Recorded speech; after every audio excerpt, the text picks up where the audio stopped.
Bienvenidos a una emisión más de Pulso Latino. Agradecemos por su sintonía. Iniciamos nuestra emisión Pulso con Latino, una buena con noticia, Alejandra tanto para Forero. los habitantes de San Nicolás como también para todos los de Aruba. Se trata de la construcción de los condominios Serena Residence, que le darán un nuevo aire a esta área de la isla.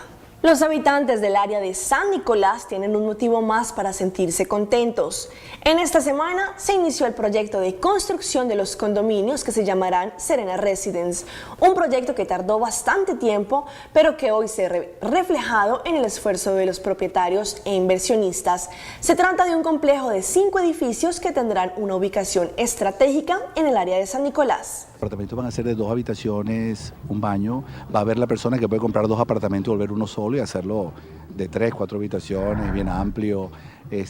Van a tener vista de 90 grados completamente. Si tienes los 2, tienes 180 grados de vista en playa.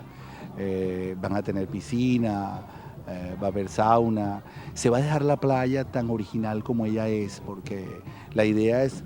La construcción va de la acera hasta el edificio, pero del edificio hacia la playa va a quedar muy original, muy natural, sin hacer modificaciones estructurales. Uno de los principales motivos por los que se construyeron Serena Residence en esta área fue porque los turistas que van a visitar San Nicolás están un rato y después se dirigen a la zona hotelera. La intención es que se puedan alojar en el área de San Nicolás y pasen allí sus vacaciones. Yo creo que más allá del condominio, de la estructura como tal, es la zona donde está. Definitivamente vamos a hacer muy diferente a lo que se ha hecho en Aruba hasta ahora. Vamos a tratar de hacerlo un poco más europeos. Todas las construcciones en Aruba son muy norteamericanas, a pesar de que es una isla que es Dutch, de herencia. Se ha traído todo de Estados Unidos y la gran mayoría de las construcciones acá son construcciones que yo las veo muy americanas. No refleja la cultura de Aruba como tal. Entonces vamos a hacer un cambio en ese aspecto, hacerlo más europeo, este complejo. Y tenemos un reporte completo de cómo está la situación en estos momentos en Venezuela después de los hechos que se registraron en este país, donde 3 personas hasta el momento fallecieron, decenas de heridos y otros detenidos. Hola, buenas noches. La situación a esta hora es de tensión.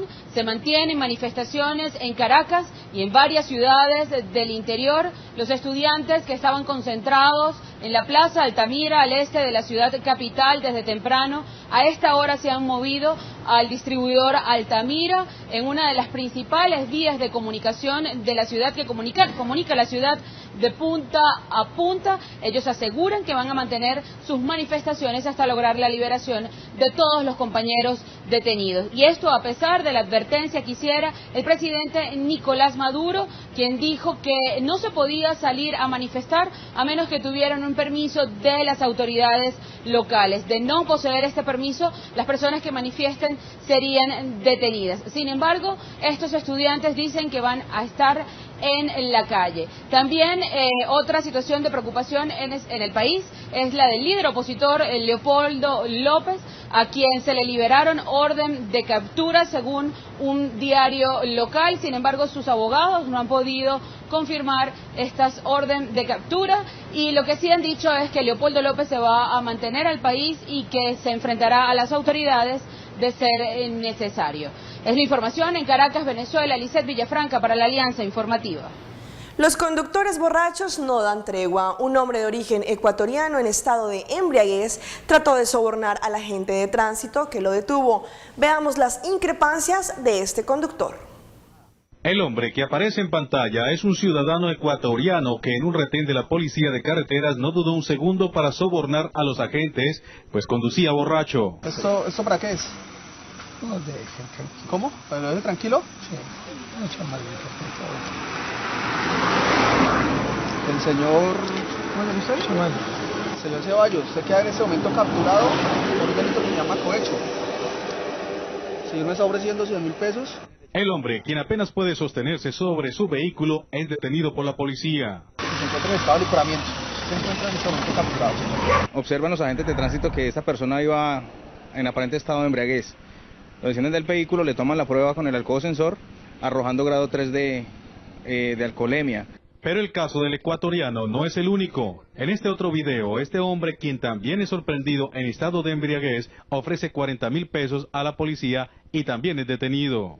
En el momento se queda capturado. Le vale los derechos del capturado por lo que se acaba de hacer. Según la policía, en carreteras del Huila, la cifra de conductores ebrios que pretenden sobornar a la policía de carreteras y que son detenidos va en aumento de acuerdo a la ley. En lo corrido del año llevamos 80 comparendos a infractores por estar conduciendo en estado de embriaguez y llevamos 6 capturas en flagrancia por el delito de cohecho. La policía envió un mensaje a la ciudadanía para que no incurra en este delito, que da una pena de prisión de 1 a 3 años.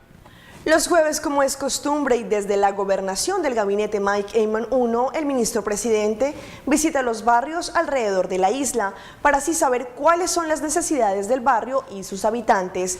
En esta oportunidad le tocó el turno al barrio Pavía, un área que, si bien es cierto, es un lugar tranquilo, seguro y ameno para vivir, tiene algunas de sus vías deterioradas, algo que fue comentado por sus propios habitantes. El mandatario fue acompañado por los funcionarios de diferentes instancias y departamentos de gobierno, incluyendo Bovario, Yica Enví y Serlimar. Esta es una acción que el mandatario ha venido haciendo desde el tiempo de gobernación del gabinete Mike Eyman I y está continuando con este nuevo gobierno. En la apertura de la mañana, el mandatario recibió una presentación de la Asociación Mayor Sonrisa, que está dirigida especialmente a los niños con limitación. Aquí el mandatario recibió una vista de todo lo que la organización está haciendo, pero también escuchó cómo el gobierno puede promover un sentido de comunitarismo en el barrio para con las organizaciones como Sonrisa.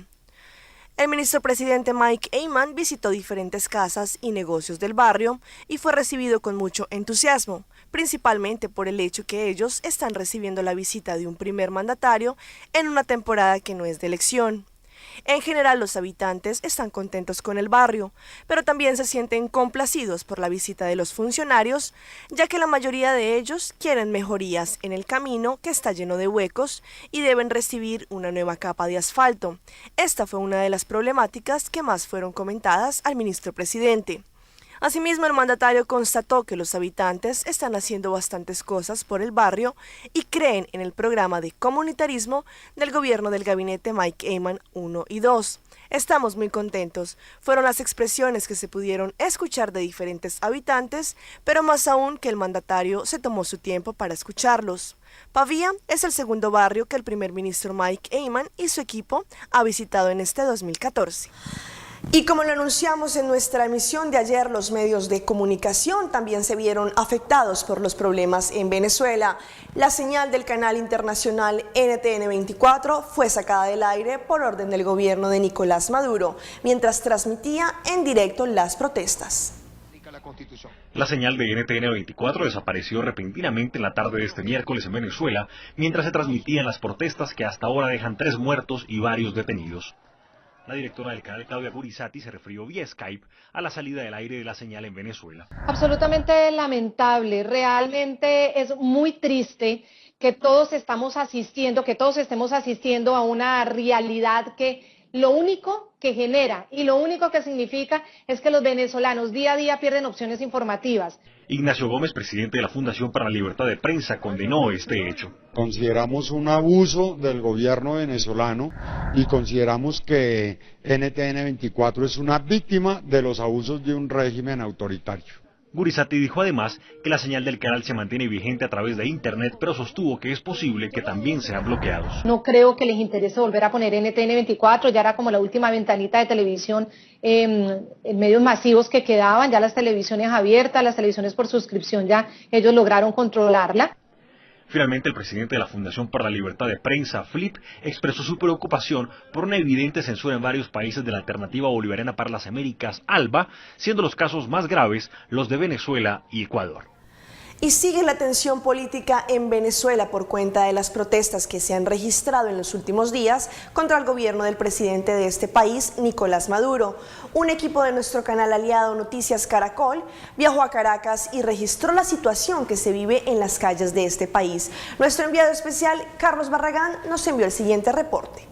Pues una verdadera ciudad fantasma aparece Caracas en esta madrugada luego de los disturbios de hace 2 días que dejan 3 personas muertas y decenas de heridos. Un exhaustivo interrogatorio nos hicieron las autoridades migratorias para ingresar a Venezuela, pero ya estamos aquí en la zona oeste de la ciudad. Esto fue lo que registramos en el ojo de la noche aquí en Caracas. Esta es la salida del aeropuerto de Maiquetía, quizás el único de los sitios de Caracas en donde hay ciudadanos, la mayoría esperando la llegada de algún familiar. En las afueras, taxistas y vendedores ambulantes que defienden al gobierno de Maduro. No quiero decir que está bien, sino que ellos están tratando de hacer ver que se está cayendo el país. ¿Es cierto para usted? Negativo, todos estamos trabajando.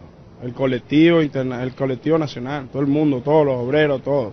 Estamos en proceso de trabajo. Ya en la carretera la soledad de la vía es total. Entrando a Caracas, nuestro conductor dice que la ciudad está prácticamente paralizada. Por los problemas que hay y con los rumores de que va a haber golpe de Estado, que en cualquier momento pasa lo que... Entonces todo el mundo, ya a partir de las 9 de la noche ya esto todo empieza a decaer. En las calles se ven algunas patrullas de policía, pero el tráfico es casi nulo. Caracas no está en toque de queda, pero parece que así fuera. La tensión es evidente. Para las próximas horas se prevén al menos 3 plantones de estudiantes en distintos lugares de la ciudad. En Caracas, Venezuela, Carlos Barragán Rosso, Noticias Caracol. La evolución del náufrago José Salvador Alvarenga es satisfactoria, aunque los médicos aclaran que debe continuar hospitalizado. Veamos en qué termina la historia de este hombre que le ha dado la vuelta al mundo. Optimistas. Así están los médicos del Hospital San Rafael en Santa Tecla. Admiran cómo José Salvador Alvarenga ha evolucionado de forma satisfactoria de acuerdo con los últimos análisis. Ya está tolerando prácticamente la dieta normal que usualmente se le da aquí en el hospital. Desde el punto de vista cardíaco, renal, que era quizás uno de los temores más grandes que teníamos, ya podemos confirmar que todo está dentro de lo normal. El jefe de la unidad de cuidados intensivos del centro asistencial detalló que el náufrago ha iniciado un régimen nutricional. Ya volvió a degustar la comida típica de su país. Pupusa, frijoles, pan dulce, ¿verdad? Y hemos tratado de hacerlo lo más sano, digamos, posible, pero está comiendo muy bien. José Salvador está físicamente listo para abandonar el hospital, pero mentalmente las cosas no están muy bien. Aunque no hay impacto severo, presenta trastornos por el trauma vivido durante los 13 meses que habría permanecido en alta mar. Están descartados que tenga delirios, está descartado que tenga alucinaciones, ¿verdad? Pero sí tiene un agotamiento mental aún, producto del estrés crónico, ¿verdad? Ese peligro de muerte por muchos meses. Aún faltan exámenes médicos que practicar, entre estos una resonancia magnética lumbar a nivel del hombro por el largo tiempo que pasó rígido. Se desconoce la fecha exacta en la que será dado de alta. Esta etapa, pues, por mucho que él ya quisiera estar en la casa, pero se le ha explicado lo que falta por hacer. Los medios locales e internacionales continúan a la espera de poder ver a José Salvador, pero les hizo llegar unas palabras donde nuevamente les pide tiempo para mejorarse. Además, relata el miedo que tuvo en alta mar, un dibujo de él con el cabello largo y le da las gracias a la ministra de Salud por el apoyo. Ha sido tanto el impacto mental sufrido por José Salvador Alvarenga que las autoridades médicas dicen que muy difícilmente volverá a ser pescador. Tendría que poner mucho de su parte para que él vuelva a alta mar. Con imágenes de Verábalos, Claudia Cusco, Noticiero Hechos. Vamos a un corte comercial, pero ya regresamos con más información aquí en Pulso Latino.